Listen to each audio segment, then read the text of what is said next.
네, 안녕하세요. 오이과학의 루틴쌤입니다. 이번 시간에는 베타 붕괴에 대해서 말씀을 드리려고 합니다. 이 베타 붕괴는 핵이 붕괴되는 일종의 한 가지 방식인데 보통은 크게 세 가지 붕괴가 있죠. 알파 붕괴, 베타 붕괴, 감마 붕괴. 그 중에서 베타 붕괴에 대해서 알아보겠습니다. 우선은 사전적 정의를 여러 개 찾아보면서 기본 개념을 잡아보도록 하겠습니다. 우선은 베타 붕괴는 네, 영어로는 베타 디케이. 베타는 그리스 알파벳입니다. 알파벳 B가 아니고 그리스어라는 거 유념해 주시고요. 사전적 의미를 찾아보면 원자에게 약한 상호작용으로 양성자가 중성자로 변환되거나 그 역으로 변환되는 과정이라고 합니다. 우선 해석은 나중에 할 거고 간단한 단어 뜻풀이부터 하면서 넘어가도록 하겠습니다. 우선은 양성자는 더하기 전기를 말하는 거고 중성자는 아무 전기적 성질이 없는 입자를 말하는 거죠. 참고로 양성자가 중성자로 바뀌는 거는 베타 붕괴 중에서도 베타 플러스 붕괴 또는 양의 베타 붕괴라도 표현하는데 베타 붕괴도 크게 두 종류가 있거든요. 그 중에서 베타 플러스 붕괴를 뜻하고 그 역과정이라고 하는 것은 중성자에서 양성자로 바뀌는 과정이겠죠. 그 과정은 베타 마이너스 붕괴라고 합니다. 또는 음의 붕괴라고도 합니다. 보통 사전에서 말하는 우리가 기본적으로 말하는 베타 붕괴는 베타 마이너스 붕괴를 뜻합니다. 참고하시고요. 다른 뜻을 보면 원자 핵의 중성자가 양성자로 변하면서 이 여기만 보면 베타 마이너스 붕괴, 기본적인 베타 붕괴를 말하는 거죠. 변하면서 베타 입자를 방출한다. 여기서 말하는 베타 입자는 바로 전자를 말하는 겁니다. 즉 아무 성질도 없는 입자가 더하기 전하를 가진 입자로 바뀌면서 빼기 전기 전자를 방출한다는 겁니다. 핵이 참고로 핵이 붕괴되는 걸 말하는 겁니다. 이 베타 알파 베타 감마 붕괴는 원자가 붕괴된다는 게 아니고 핵이 붕괴되는 겁니다. 원자 안에 있는 핵이 그걸 참고해 주시고요. 참고로 과학에서 전자는 화학식으로 또는 기호로 2하고 오른쪽 위에 마이너스를 표시해 줍니다. 오른쪽 위에는 전하량, 즉 전기적 성질을 표현하는 곳입니다. 다른 사전적 정의를 더 찾아보도록 하겠습니다. 원자핵 내에서 전자 또는 양전자를 방출한다. 점점 의미가 다양해지고 있지만 이 모든 게 다 베타 붕괴에 관련된 설명 맞습니다. 자, 아무튼 양전자를 방출하여 다른 핵종으로 변환하는 방사성 붕괴. 양전자라고 하는 거는 전자의 반대 개념의 물질이라고 이해하시면 되고요. 그런 입자도 있다는 것만 알아주시면 좋을 것 같습니다. 양전자를 방출한다는 것은 보통은 베타 플러스 붕괴 시에 방출이 되고 우리가 알고 있는 기본적인 베타 붕괴 시에는 그냥 전자가 방출하는 겁니다. 아까 전 사전적 정의를 보셨을 겁니다. 양전자는 그래서 기호 또는 화학식으로는 2 플러스라고 표현을 합니다. 반대 개념이기 때문에 전하도 반대겠죠. 자, 마지막 사전적 정의입니다. 핵 속에 있는 중성자가 붕괴하면서 양성자로 바뀌고 이때 전자와 반중성미자가 방출한다. 아마 베타 붕괴의 사전적 정의가 아마 이 정의가 가장 조금 구체적으로 나오지 않았을까 그런 생각이 듭니다. 전자가 방출한다는 건 알고 있지만 같이 무언가 작은 입자가 방출된다는 걸 의미합니다. 여기서 반중성미자는 중성미자, 즉 성질이 없는 작은 알갱이라는 뜻인데 작은 입자인데 이렇게 우리가 이제 과학을 배우면서 자주 나오는 단어는 아니죠. 하지만 우리 우주를 구성하는 기본 입자 중에 하나는 맞습니다. 반중성미자는 중성자부터 하겠습니다. 중성자는 기호로 N이라고 표현합니다. 뉴트론에서 따왔고요. 양성자는 기호로 P라고 합니다. 네, 프로톤에서 따왔습니다. 그 다음에 반준성미자는 기호로 네, 이렇게 표시를 하긴 하는데 이거는 알파벳이 아니고 그리스 문자입니다. new라고 있습니다. new. 그래서 new 위에다가 이렇게 막대기를 하나 그으면 반물질이다. 어떤 물질이 있으면 거기에 반대되는 성질의 물질이 존재한다고 자연계 과학자들은 믿고 있거든요. 그래서 반중성미자를 이렇게 작대기라 표현하기도 좀 그렇고 막대기를 표현해서 써서 표시하고 있습니다. 그런데 전자가 나왔으니까 전자와 관련 있는 반대 개념이 입자가 나오겠죠. 그래서 정확하게는 반중성미자도 종류가 있습니다. 그런 중성미자 중에서도 정확하게 말씀드리면 전자 반중성미자라고 표현합니다. 그래서 그런 입자가 같이 방출된다는 게 바로 베타 붕괴의 뜻입니다.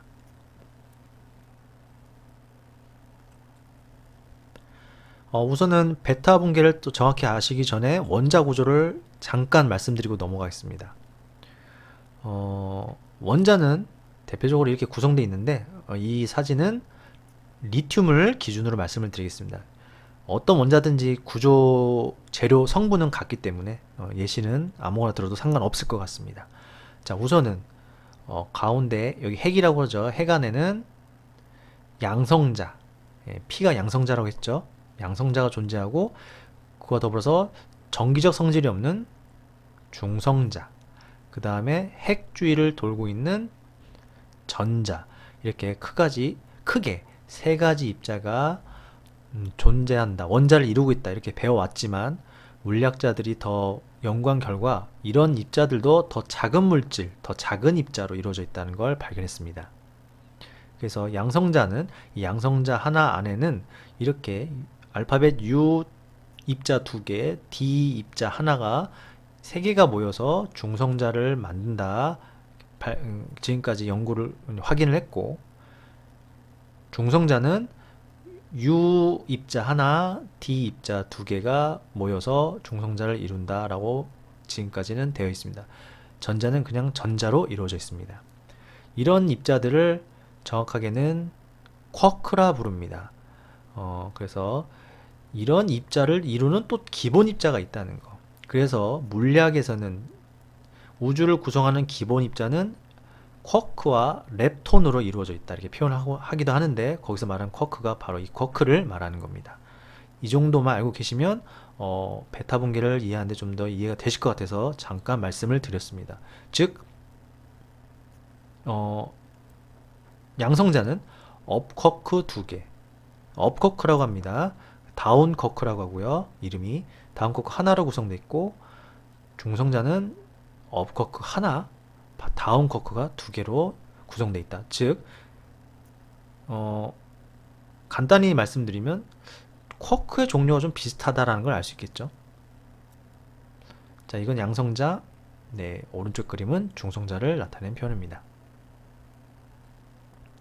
자, 참고로 베타 붕괴가 일어난다는 것은 핵심은 양성자가 중성자로 또는 중성자가 양성자로 바뀌는 과정입니다. 중성자가 양성자로 바뀌는 게 바로 베타 붕괴, 베타 마이너스 붕괴, 기본적인 베타 붕괴고요.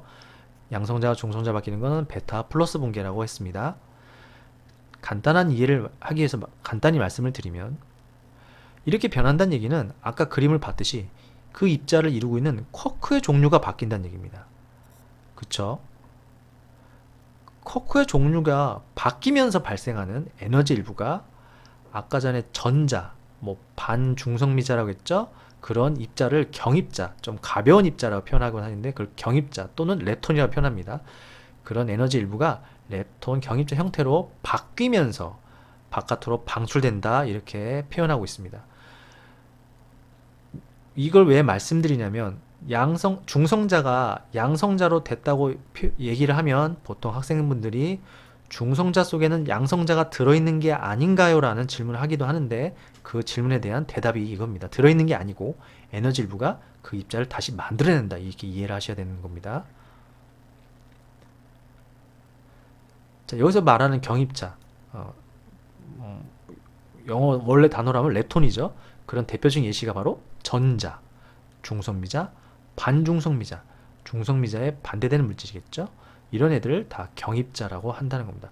이런 입자들은 쿼크로 이루어지지 않았습니다. 아까 제가 말씀드렸죠.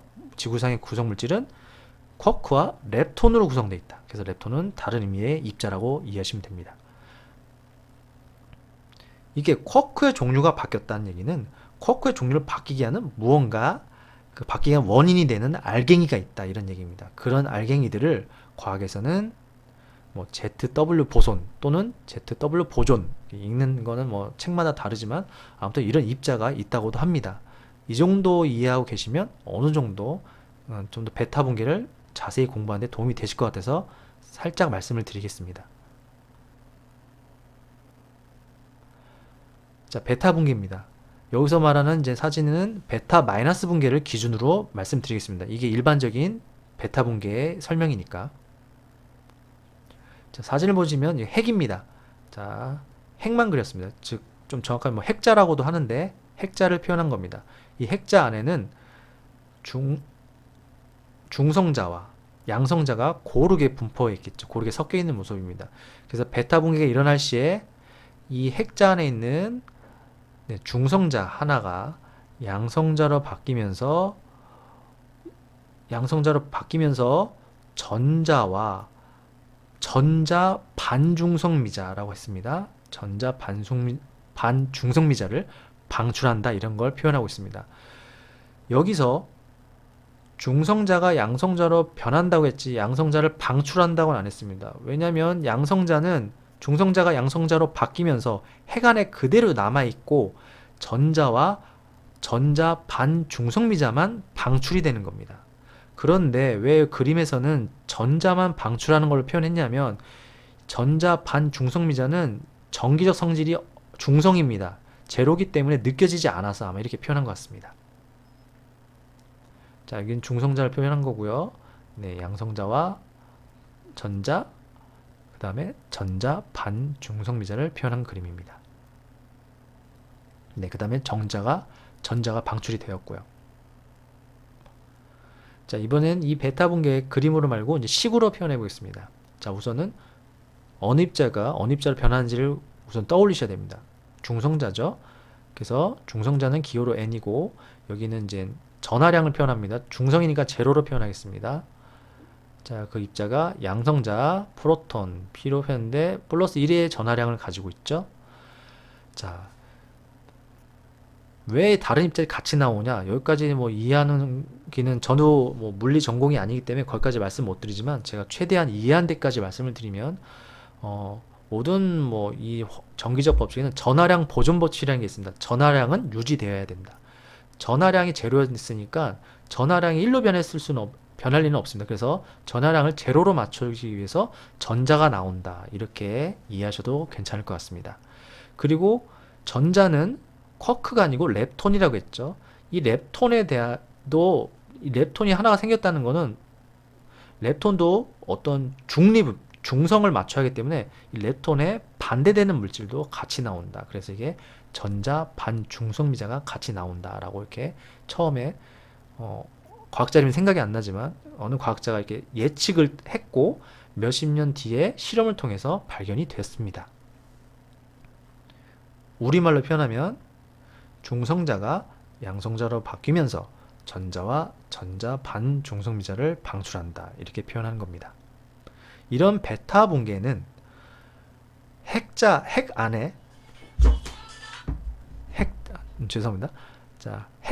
안에 중성자가 너무 많다면 불안전하게 될 거고 그 불안전한 핵이 자발적으로 에너지를 잃어버리면서 안정화되는 과정에서 이런 입자들이 방출되는 겁니다.